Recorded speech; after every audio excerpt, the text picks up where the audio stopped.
Cinq raisons pour lesquelles beaucoup fuient les responsabilités attachées au leadership. Dans cette vidéo, je vais te montrer cinq causes pour lesquelles les gens fuient les responsabilités attachées au leadership. Mais avant de commencer, si tu es nouveau sur la chaîne, abonne-toi, partage, commente aussi pour m'encourager. On va rentrer. La première des choses, pourquoi les gens fuient les responsabilités attachées au leadership, c'est que les personnes pensent qu'elles n'ont pas le niveau. Elles pensent qu'elles ne sont pas nées pour diriger. Elles ne sont pas nées leaders. C'est juste un petit nombre qui est né leader. C'est juste un petit nombre de personnes qui est né pour diriger. Elles pensent qu'elles n'ont pas la capacité de diriger. Elles pensent qu'elles n'ont pas le niveau de diriger. Ça, c'est le numéro un. Ainsi, les premiers deviennent les derniers et les derniers deviennent les premiers.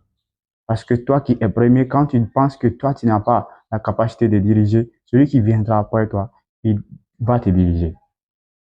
Numéro 2, parce que les gens ont peur. Les gens ont peur qu'ils soient détestés. Les gens ont peur qu'ils soient accusés. Ça, c'est le numéro 2. Et nous devons savoir que quand tu es leader, les gens vont forcément te détester. D'autres vont t'accuser. Ils vont dire, ah, mais ce leader, il est trop ambitieux, il gaspille cela, il fait ceci, il fait cela, il n'est pas bon dans la société. Voilà, ils vont t'accuser, bon, n'est pas dit la vérité. Ce leader ne dit pas la vérité. Ce leader, il n'est pas juste. Ce qu'il fait n'est pas juste. Parce que beaucoup vont forcément t'accuser. Si nous prenons l'exemple sur les présidents de la République, beaucoup sont là, ils ne l'aiment pas, et d'autres sont là aussi qui l'aiment. Donc c'est ça. Tu seras forcément accusé. Et tu vas voir, ce n'est pas l'intention du leader. Mais d'autres sont là à dire, bon, le leader, il fait mal, il dirige mal, il fait ceci, il fait cela, il favorise les uns par rapport aux autres, bon, il les use mal. Toutes ces choses-là et tous ces trucs sont sur le chemin d'un leader. Et c'est la raison pour laquelle beaucoup refusent la responsabilité d'être leader. Voilà. Et le Christ a dit, Jésus, il dit que celui qui ne prend pas sa croix et me suit n'est pas digne d'être mon disciple. Donc, il faut que nous prenions la croix, on suit Christ. Donc, si tu n'acceptes pas la souffrance, si tu n'acceptes pas les accusations, si tu n'acceptes pas qu'on te déteste, parce qu'il faut que tu te prépares d'avance pour cela. Tu ne pourras pas avoir le courage de diriger. La troisième raison est que beaucoup craignent de finir dans la honte, beaucoup ont peur qu'on les haïsse comme beaucoup de leaders importants. Voilà. Des pasteurs, on a vu aujourd'hui des pasteurs qui sont aujourd'hui honnis, des personnes qui sont des pasteurs qui ont fini dans la honte. Et tu vas voir la communauté que tu as dirigée, l'église que tu as dirigée pendant certains temps, pendant un grand nombre de temps. Tu vas voir ces personnes-là viennent récupérer même tout ce qu'ils t'ont donné avant et ils vont dire tout ce qu'ils ont fait pour toi. Et puis ils vont te dire, bon, tu n'es pas un bon leader, tu n'es pas un bon pasteur, tu n'es pas un bon dirigeant. Donc ça se passe aujourd'hui dans le monde. Et même dans le pays, dans la nation, et puis le président aussi, ça peut arriver. Ça peut arriver à tout leader.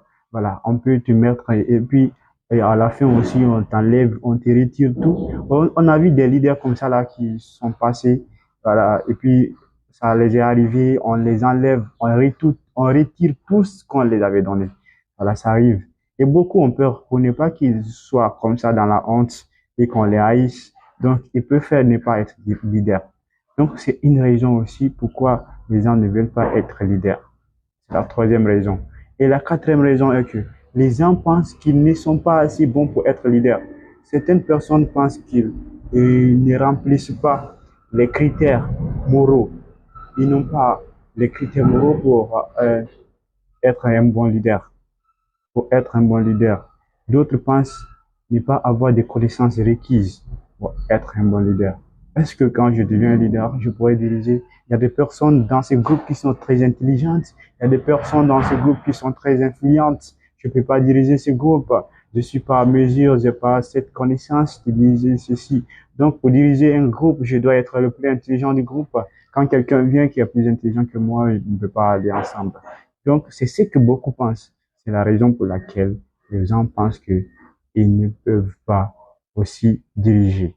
Ils ne peuvent pas être dirigés, ils ne peuvent pas diriger, ils ne peuvent pas être leader d'un groupe. C'est ça, c'est ce qui arrive à beaucoup de personnes. Ils ignorent, ils ont la capacité de diriger. Donc, il faut mettre en tête que tu as la capacité. Donc, il ne faut pas penser que, bon, quelqu'un qui est là, lui, là, il est plus intelligent que moi. Et la cinquième chose est que la plupart des leaders sont égoïstes. La plupart des gens sont égoïstes pour être leaders. Bon, elles sont heureuses parce qu'elles sont sauvées, elles sont heureuses parce qu'elles ont le Saint-Esprit et elles veulent que c'est elles seulement qui aient toutes les bonnes choses, quoi. Une personne égoïste, c'est une personne qui n'aime pas suivre la formation, qui n'aime pas dépenser la moindre énergie pour les autres. Ce sont des personnes qui sont heureuses parce qu'elles ont le Saint-Esprit, elles ont tout ce qu'elles ont voulu. Voilà.